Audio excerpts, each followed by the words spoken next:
Once upon a time, there was a woman named Hannah. Hannah had a husband who loved her very much. His name was Elkanah. He was kind and good, always making sure that Hannah had more than enough to eat and plenty to wear. But there was someone who was not very kind to Hannah. Her name was Peninnah. She was Elkanah's second wife. While Peninnah had lots of children, boys and girls running around everywhere, making noise and laughing and playing, Hannah had none. But Peninnah was not kind to Hannah. She would say mean things. She would remind Hannah again and again that she had no children. She would do it on purpose, to make Hannah feel sad. Hannah was always unhappy. She wanted a baby more than anything in the whole world. She wanted to hold a little one in her arms. She wanted to hear the sound of tiny feet running across the floor. She wanted to sing lullabies and tell bedtime stories and watch little fingers learn to reach and grab and hold. But no baby came.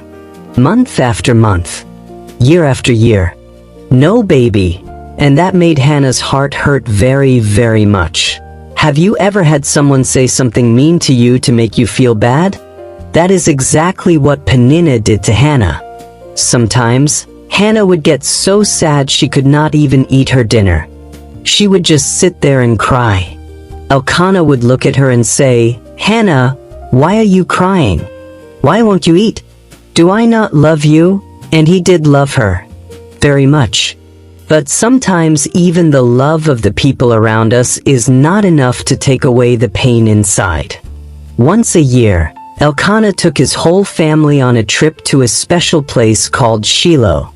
Shiloh was where God's house stood, a big beautiful tent called the tabernacle, where people came to pray and worship and bring their offerings to God.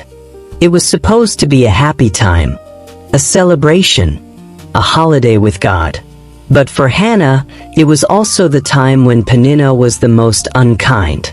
She would show off with her children just to make Hannah feel bad.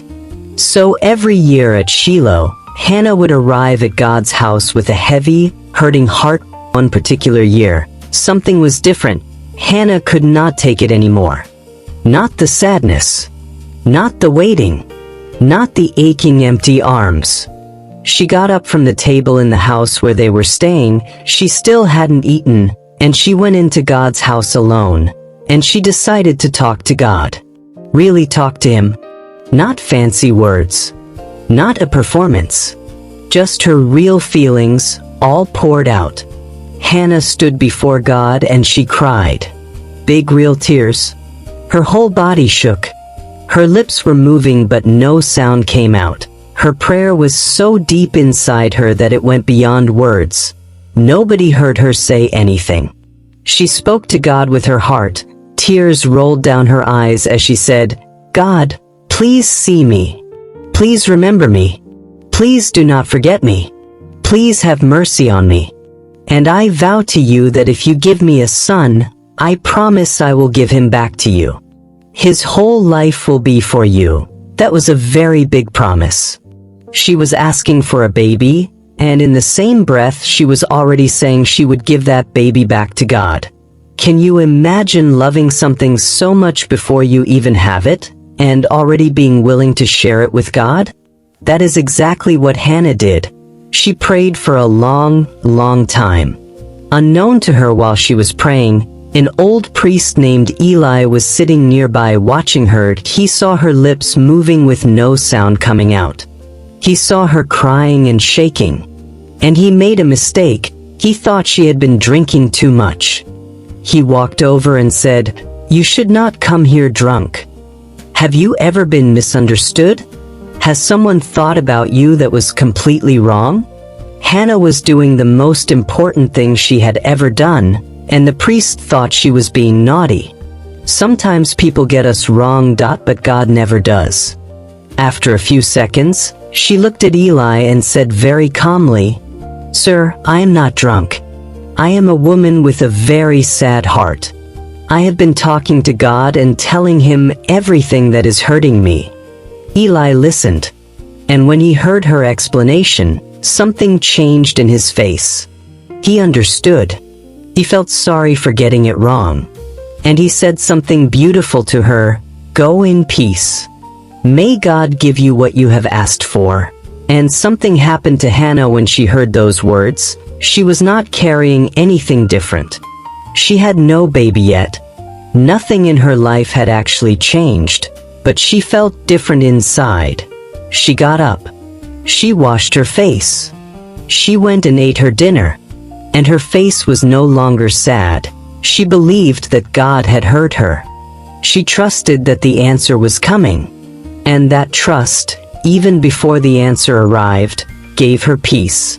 That is one of the most amazing things about talking to God. Sometimes just knowing He heard you is enough to hold you together until the answer comes. Peace is not about everything being fixed. Sometimes peace is just knowing that God heard your prayer and He is working on it. That kind of peace is a gift from God too. When the convention ended, the family went home. It doesn't look like anything has changed. Everyone looked the same, everything appeared normal, but what none of them understood was that that trip was not the same for Hannah. Something different had happened. The Bible says these exact words, "And God remembered Hannah." When God remembers someone in the Bible, it means He moves. He acts. He does something. God remembered Hannah. A few months later, she became pregnant and a baby was growing inside her. Oh, what a joy when she broke the news to her husband. Who could have thought that Hannah will ever have a child? The news was everywhere. The joy was unspeakable. She became the talk of the town. Sometimes the things we want most take the longest to arrive. But that does not mean God has forgotten. It means He is getting ready to do something really special. When the baby was born, a beautiful, healthy little boy, Hannah held him in her arms and looked at his tiny face and thought about everything she had prayed and everything she had cried and everything she had waited for. Maybe she even asked the cute, chubby little man, "What kept you so long?" And she gave him a name, Samuel. Samuel means, "I asked God for him." Every time someone called his name, they were saying, "This little boy is an answered prayer. This little boy is proof that God listens. This little boy came straight from the heart of God in response to the tears of his mother." Can you imagine being named after the prayer that brought you into the world? That is Samuel. Every single day of his life, his name reminded everyone around him, God hears. God answers. God does not forget. Hannah loved baby Samuel with everything she had. She held him and fed him and sang to him and watched him grow from a tiny baby into a toddler taking his first wobbly steps. She stopped going to Shiloh because baby Samuel was too young for such a long journey.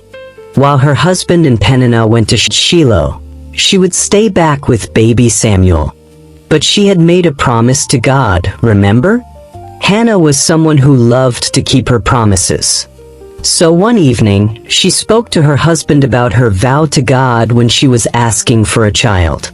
Elkanah, being a good and loving husband, encouraged her to fulfill her vow and to give the child to God as she had promised.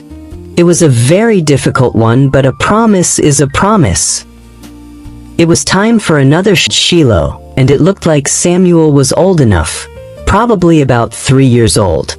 As the family prepared for the journey, Hannah now has to prepare for 2 people, herself and Samuel. It's her first Shiloh since she had Samuel, and it was also Samuel's first Shiloh ever. Hannah packed his things. She prepared a special offering to bring to God. When the family arrived, they participated in the convention, and when it was time for every worshiper to return back to their different homes, she took Samuel by the hand and they both walked back to the temple at Shiloh. At the temple, she did one more thing. She prayed again, but this time it was not a sad prayer. It was a singing prayer. A shout it from the rooftops prayer. She sang about how amazing God is. She sang about how He lifts up the people who feel small and forgotten. She sang about how he sees the ones nobody else notices. She sang about how he takes the poorest, saddest, most forgotten people and gives them a seat at the table with kings. She was singing about herself. She had been a sad woman who could not eat. The one being mocked. The one whose prayer was misunderstood. The one who waited and waited and waited. And now she was standing in God's house, singing at the top of her heart, because God had seen her, heard her, remembered her, and answered her.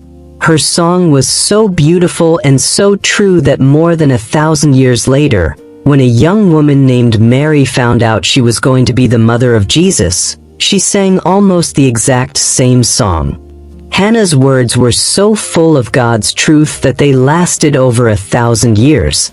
After the prayer, she went to find Eli the priest. And she said, "Do you remember me? I am the woman who was praying here a few years ago. I prayed for this little boy that day, and I vowed that if God can bless me with a son, that I will give the son to God and that he will serve God all his life. And God gave him to me. So now I am giving him to God for his whole life." And that was it. She left Samuel there with Eli. At the temple, she walked home without her son. Once again, she was alone. That was one of the hardest things any mother has ever done. But Hannah knew something very important. When you give something to God, He takes better care of it than you ever could. And every year after that, Hannah made Samuel a little robe with her own hands and brought it to him when the family came to worship. One small robe, stitched with love. A mother's hug in cloth form. Have you ever had to share something you really loved? Maybe a toy or a treat or some time with someone special. That was what Hannah did, except she shared her most precious gift of all. And God noticed. After she gave Samuel to God, after she kept her promise and left her son at the temple, Hannah became pregnant again, and again, and again. God gave Hannah more children until she had 3 sons and 2 daughters. 5 more children. She gave God 1. God gave her 5. That is how God works. He does not ask you to give something so He can leave you empty. He asks you to trust Him enough to release it, and then He fills the space with more than you could have imagined. Hannah thought she wanted 1 baby, but God had plans for 6 children, among whom will be a prophet who would change the history of an entire nation. Remember? God's answer to your prayer is always bigger than your prayer.